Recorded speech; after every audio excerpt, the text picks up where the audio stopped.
Okay, I will skip past. So just a very, very brief word about Transport and Environment, T&E. We are Europe's largest clean transport NGO.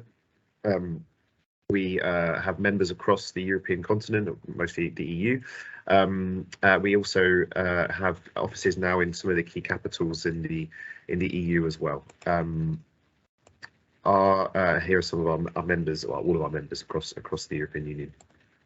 So our mission is to basically, well, as it says here, to promote at the EU and global level transport policy based on principles of sustainable development. And our vision is for a zero emission mobility system. And crucially, though, that is affordable and with minimal impacts on health, climate and the environment. So jumping to the topic of today, so the overall issue that I'm going to talk about is the phase out of the ICE and how this decision was reached. But first I'll give a little bit of context and background. So up until well, the last 2 years basically, so 2020 and 2021 before this year, Europe saw a surge in electric car sales due to the implementation of the EU car CO2 targets. So, as you can see, from 2019, sorry, to 2021, there was a 6-fold growth in electric car sales. So, this, as you can see, both plug-in hybrid and fully battery electric, and the sales of all plugins at the end of 2021 was 18%, with fully battery electric almost at 10%. And this is a growth that has been purely incentivized or essentially forced by the implementation of the 2020 and 2021 EU car CO2 standards that car makers have to comply with. So now just a quick look at the 2022 market as well. Up till Q3, plug-in sales are now over 20%, with BEV fully battery electric almost 12% EU-wide. And you can see the countries, all of the EU countries here, and the different BEV and plug-in hybrid and the actual sales volumes as well. So quite impressive growth basically we've seen over the last 3 years in the European e-mobility market. So why is this important? Well, I mean, you know, our view is that electric cars are really crucial for climate protection. So if Europe is going to meet its climate goals, member states are going to meet their climate goals, and crucially, if the world is going to avert and stop catastrophic climate change, then we do need, amongst a whole load of other policies and modal shift and getting cars off the road, we do need a full shift of whatever cars we have on the road to be electric, to be fully electric, zero emission, if we're going to meet our climate goals. Why is this, you know, the case? We've looked into this as well. So obviously, electric cars are zero emission at the tailpipe, but of course that doesn't mean they have no emissions impact across their life cycle. But of course, even looking at electric cars, and when I say electric, I mean fully battery electric. Across the life cycle, they are already 3 times cleaner than petrol cars. And this was on the left-hand side. This graph is our most recent life cycle assessment analysis that we did. And as you can see, the impact of charging your car in different countries, where obviously Sweden has a very, very low carbon grid, that reduces the life cycle impact significantly compared to Poland. Although even in Poland, driving an electric car is still much better for the climate than driving a petrol car. And of course, this is a situation that's going to increase day by day, or improve day by day for electric cars, of course, as the European electricity grid continues to decarbonise, which of course petrol and diesel cannot do. Very briefly as well, I mean, maybe I won't spend too much time on this stuff, but just important context. You know, selling electric vehicles also, of course, reduces our oil demand, obviously, and in the context of Russia's war, in Ukraine, this is well geopolitically important as well. We've also looked at previously as well how Russian defence spending actually has been tracked quite similarly to the value of Russian crude oil exports to us, basically in the EU and the UK. So, you know, one way that we can stop financing Putin's aggression is by stopping buying his oil, and one very, you know, structural way we can stop doing that is by driving electric cars which consume zero oil, obviously. So then this kind of brings me to the European Union car CO2 standards, which I mentioned earlier. So this slide's a bit out of date. It only takes us up to mid-2021, but the point being, you know, to show you what does the car CO2 standards in the EU do. So it mandates car makers to meet an increasingly stricter limit on CO2 emissions of their overall fleet, so the total amount of cars that they have to sell, or that they sell in the EU. This, one of the easiest or most efficient ways for car makers to meet these targets is by selling zero emission cars, as well as improving the efficiency of their ICE cars. So, you know, this essentially this is why we've seen the increase of electric vehicle sales, and as well as the increase in public charging points as well.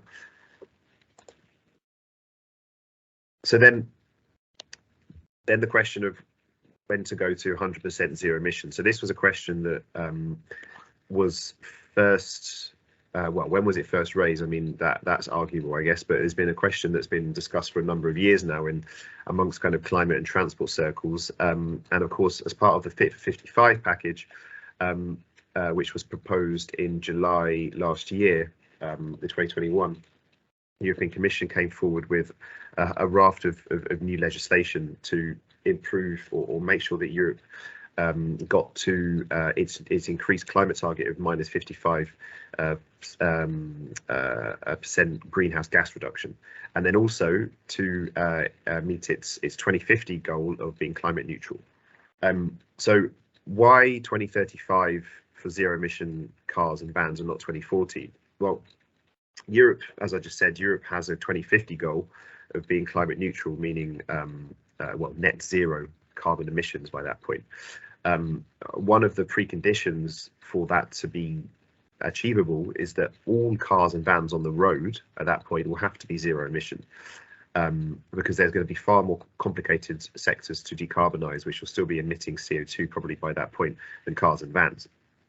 So given that cars in Europe have an average retirement age of around 15 years, then 2035 really is the last point at which phasing out the sale of new ICE cars, any new sale of a car with an engine, whether it's a plug-in hybrid or a pure ICE, is feasible. So, you know, you can see the difference of shifting this date to 2040 would do. It would leave many cars, ICE cars on the road when it's just simply too late. So now, actually, the EU ICE phase out is all but agreed, and this is the kind of emissions trajectory that you see. The dark grey line is the it says proposed EU car CO2 targets, and these are the targets which have now been agreed as part of the revised EU CO2 targets. Which there was a trilogue, what's known as a trilogue agreement, where the three institutions, Parliament, the Commission, the Council, which is the member states, came together and came to a compromise and agreed on essentially the targets that the Commission had proposed in July last year, which included 100% CO2 reduction by 2035. So this is the trajectory, which is not the cost-effective scale up we would have liked to have seen, which would have been in green, so more ambitious targets before 2035. But now car makers will have to essentially phase out all of their polluting cars by 2035, new polluting cars by 2035. So this is not just the EU. There is significant global momentum to phase out ICE cars. This is a slide that was prepared, or is a kind of overview that has been prepared by the ICCT, another clean transport NGO working globally on similar issues, with an overview of some of the other countries and also some European ones. So this is European member states here that have their own national targets to phase out either earlier or later. But then you see actually a number of countries globally who have committed to similar phase out ambition dates. So now several states in the US are going 2035 or even earlier. Canada as well, and also Chile and South America and some other countries as well. So you really do see that now this is there is this global momentum behind this, and of course European policy really sees a lot of follow through. So there's a lot of whatever the European Union does is often mirrored a number of years later in other markets. So very briefly as well, some of the other solutions that were discussed as part of this kind of revision that we saw, and I'll come on to the politics of how this was achieved in a minute.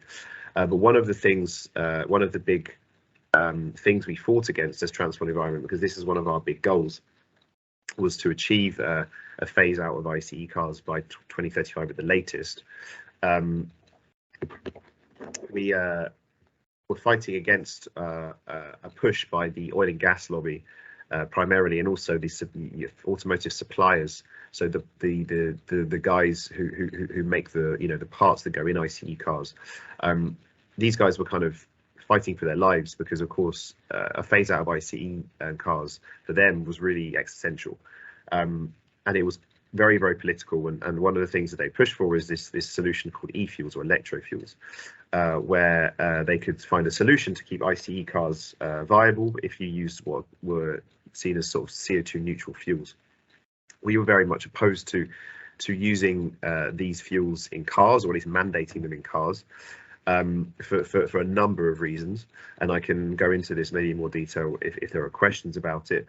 But very briefly, we opposed e-fuels in cars simply, firstly, because from a climate perspective, it made no sense, because you need so much more energy to produce these fuels than you do to directly electrify a car. So you need about 4 to 5 times more energy, which means their life cycle CO2 emissions using the grid average are much higher. They're very expensive to make, so it would place a significant cost burden on drivers. As you can see on the slide on the right. They also emit as much poisonous NOx, so NOx, which is one of the most sort of harmful pollutants, not CO2, but harmful air pollutants you get out of ICE cars, and as much NOx as actual fossil petrol, which is obviously a problem as well. One of the other things that we cautioned against as well was that mixing fuels and vehicles regulation would have resulted in unenforceable regulation. As well as, we said that we needed these fuels urgently for decarbonising shipping and aviation and heavy industry. So now moving on to how did we actually get here?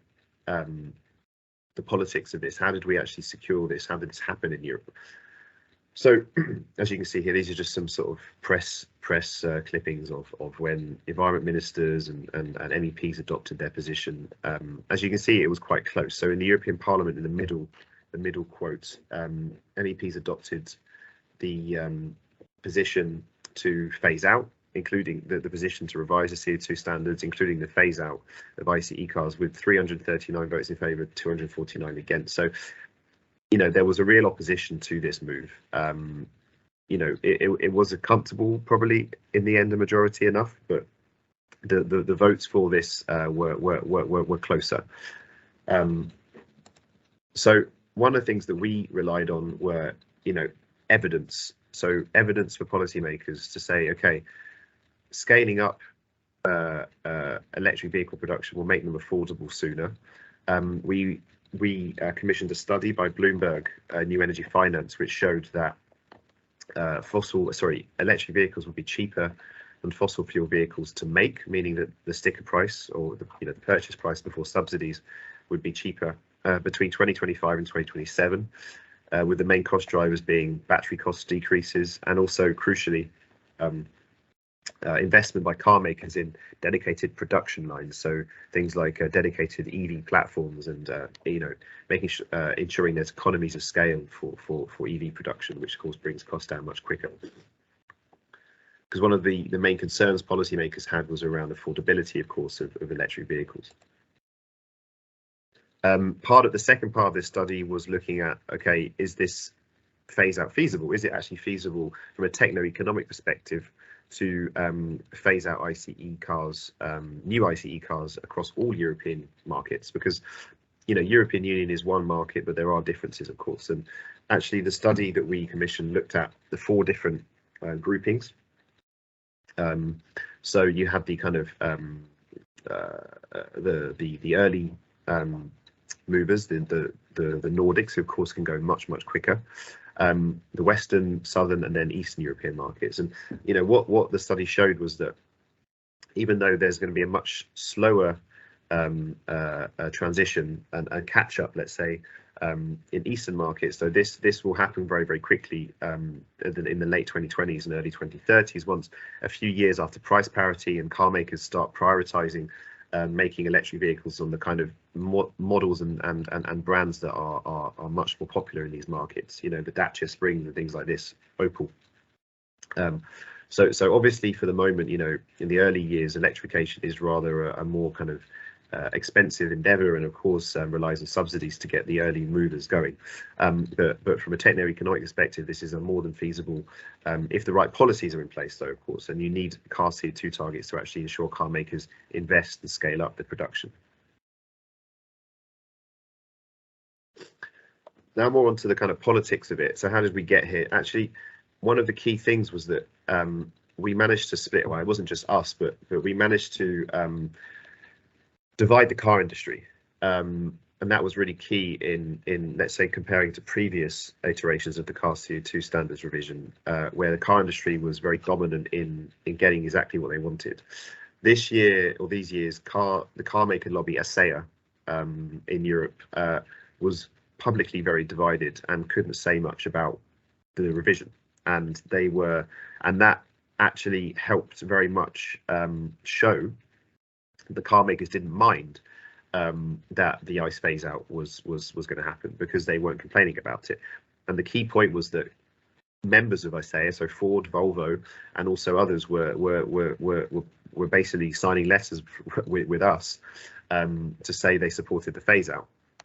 So we were successful in, as I say, getting Ford and Volvo, amongst other industry players, to sign letters and things like this that we were drafting, to publish in the media, to say, to show policymakers and the public that this was industry, industry wanted this, and they were moving towards this. And that really helped, as I say, publicly and also privately divide the car industry, and it actually hamstrung them in the negotiations.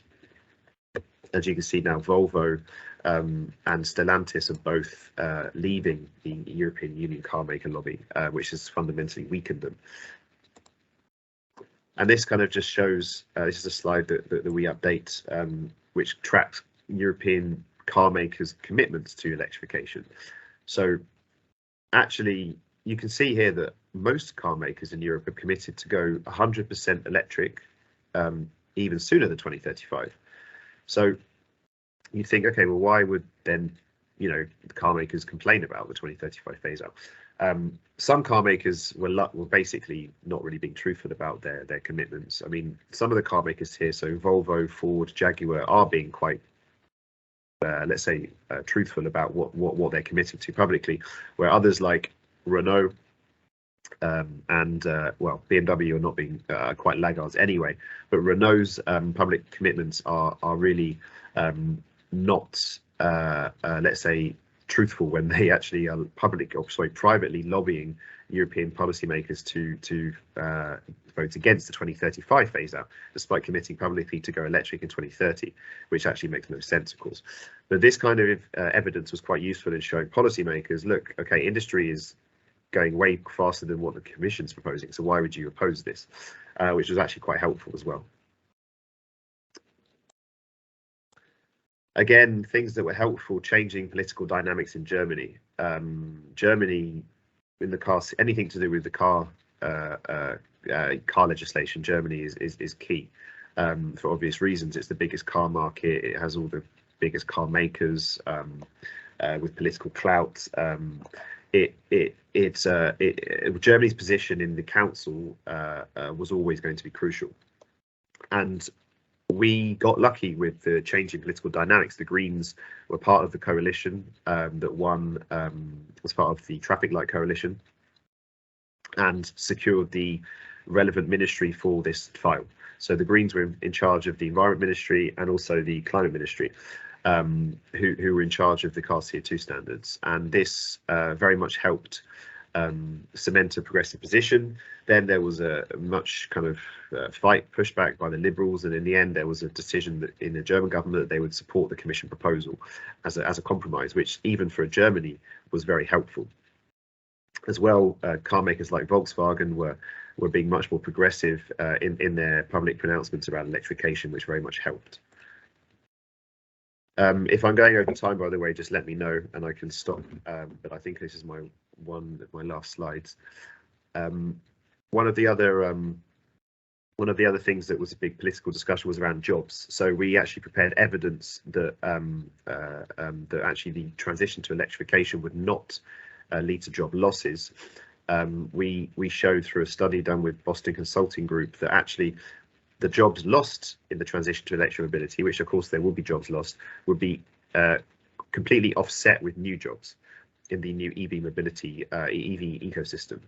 As you can see in things like battery production, charging operation and production and things like this, and energy production. So the point was to say, look, it's not about jobs lost, it's about making sure workers are skilled for the new jobs that are going to be coming. And here's just an example of a coalition that we put together on just transition. So making sure that we actually worked with some of our opponents here. So ASEA, Klepper, the automotive suppliers and the employers, and then also trade unions who work with much of the centre left and left wing parties in Europe, to show that actually there is a solution to some of these that we're calling for a thing, a just transition, to help show that actually just transition is possible as part of this full electrification agenda. And yes, apologies for going too long and for the delay at the start, but happy to take any questions if there are any.